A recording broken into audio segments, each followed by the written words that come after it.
Eu sou Valéria Reis, fonoaudióloga, convidada do programa Bem Viver. E hoje vamos conversar sobre autismo.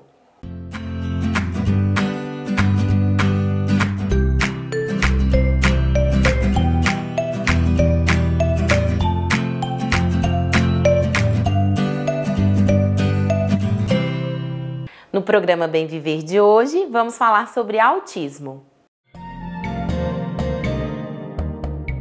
Quando a gente fala de autismo, existe popularmente um consenso, um estigma, na verdade, né? Que a pessoa lembra daquele autista que viu na novela ou no filme, e aí lembra que a pessoa ela não gostava de interagir, ela não gostava de brincar, ela vivia isolada das outras pessoas, ela ficava se balançando muito ou se autoagredia. A gente sabe que isso não é uma verdade, né? O autismo é um transtorno que envolve o comprometimento da comunicação, então da linguagem dessa pessoa, da interação social e dos comportamentos dessa pessoa também. Então os comportamentos são comportamentos estereotipados, restritos e repetitivos. Para os critérios diagnósticos do autismo, a gente considera o DSM-5, tá? E aí a gente vai considerar justamente a interação social dessa criança, a linguagem dessa criança, se é funcional ou não, e os comportamentos, que foi o que eu acabei de falar. A gente define esses critérios, né? Quando a gente fala de autismo, a gente sabe que existe uma gradação, como se fosse um espectro mesmo, né? Quando a gente fala transtorno do espectro autismo, a gente tem um espectro. Então a gente tem uma gradação, a gente tem níveis, nível 1, nível 2 e nível 3, né? Que vai até do leve, do moderado ao grave. E de acordo com essa gradação, que vão ser as nossas intervenções e vai ser o comprometimento dessa pessoa.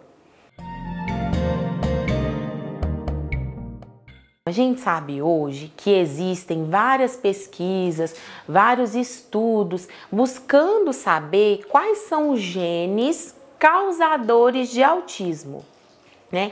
Ainda essas pesquisas estão muito no âmbito de estudo científico mesmo, de pesquisas, nada levado ainda muito à prática, sabe?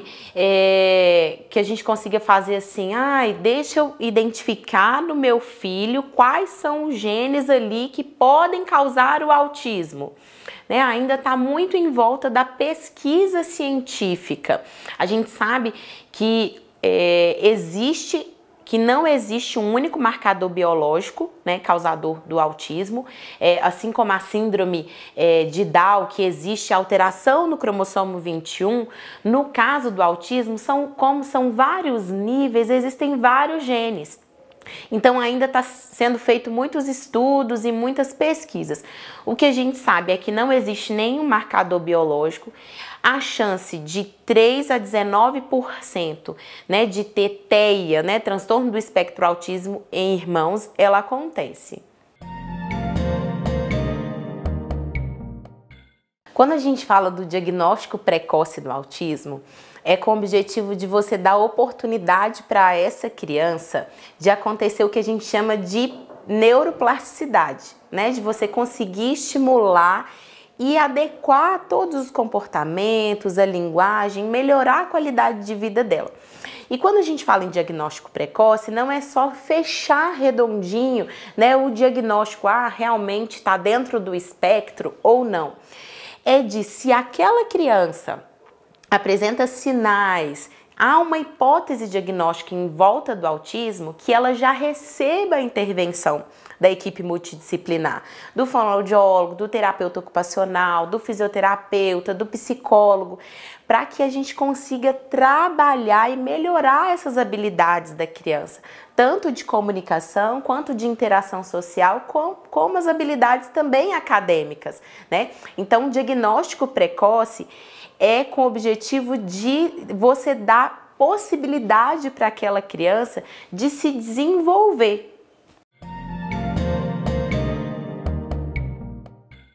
Falando dos sinais do autismo em bebês. Então, os pais precisam ficar um pouquinho atentos. Essa criança a gente consegue observar já alguns comportamentos desde bebê. O primeiro deles é durante a amamentação. Quando a mãe tá aqui, ó, com a criança, ela consegue ver esse contato visual. Como que tá acontecendo esse contato visual, aquele contato pele a pele, né, que é aquele primeiro contato do bebê com a mãe. As mães que têm filhos com diagnóstico de autismo relatam que os bebês, na época que as crianças, né, na época que eram bebês, não tinha esse contato visual. Ou até mesmo era uma criança que não queria colo, preferia ficar no berço ao invés do colo da mãe. Outra questão também de sinal, né, de autismo em bebê é aí por volta de 1 ano de idade, a criança começa a falar as primeiras palavrinhas, dar, água, nanana, referente à banana, e aí a gente não observa essa fala nessa criança.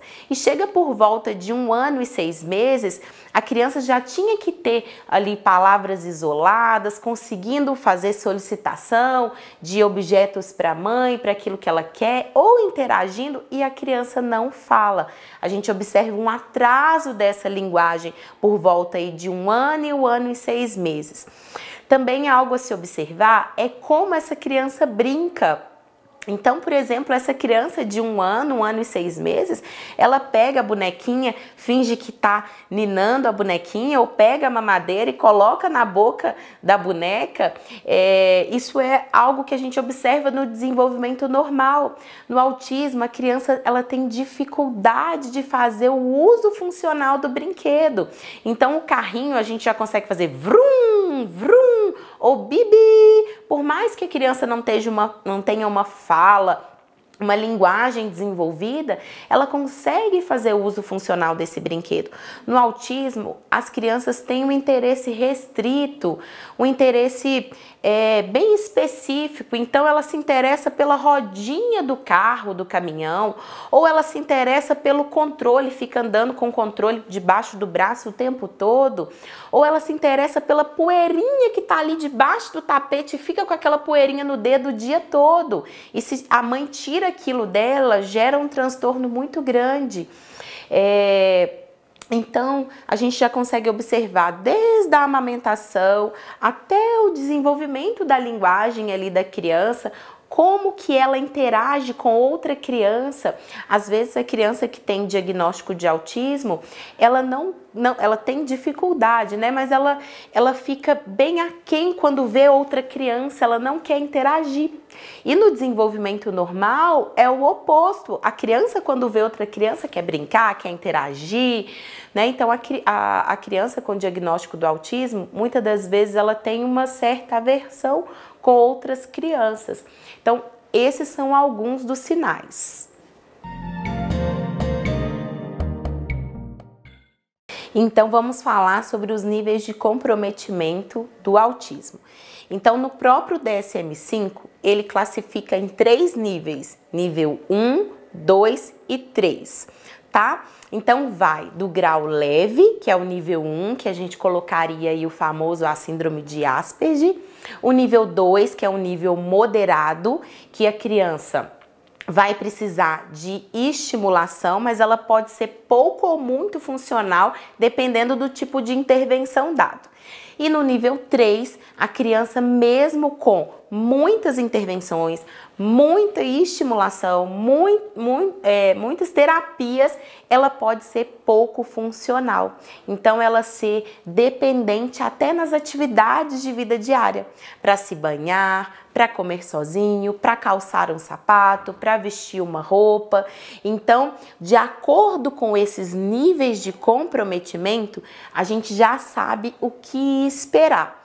Independente de qual nível a criança está, o nosso objetivo, a nossa função é estimular, é trabalhar, né? E esperar qual que vai ser a resposta dessa criança. Mas a gente não pode taxar, ele não vai conseguir porque é um nível grave. Não, nós vamos trabalhar para que ele consiga, né? E se ele não conseguir, o que nós vamos fazer, Valéria?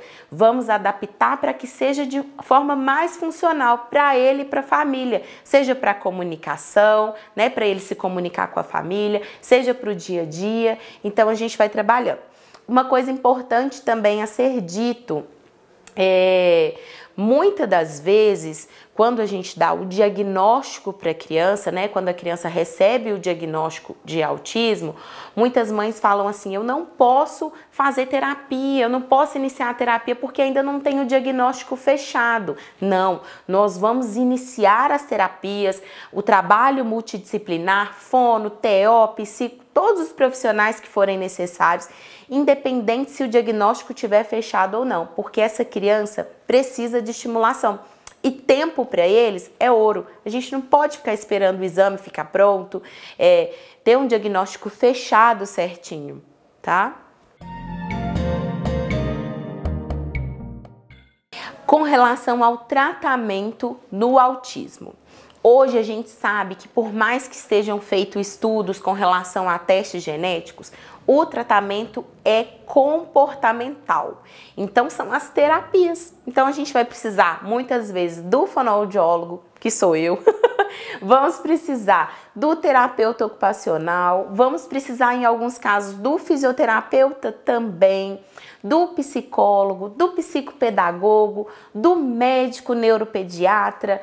Então assim, a equipe, a gente fala que ela é multidisciplinar e a gente vai analisar cada caso. Tem casos que precisam de mais profissionais, tem casos que menos, mas basicamente o tratamento é multidisciplinar e a gente precisa de estar juntinho com essa equipe, trocando ideia, trocando informações, trabalhando junto para que a gente consiga melhora do caso. Hoje, com relação ao autismo, a gente tem vários métodos de intervenção, tá? Tem o método Denver, tem ABA, tem Floor Time, então as pessoas vão se especializando e direcionando a sua terapia em torno daquele método X. Mas basicamente, de forma geral, o tratamento fonoaudiológico é para viabilizar a comunicação dessa criança.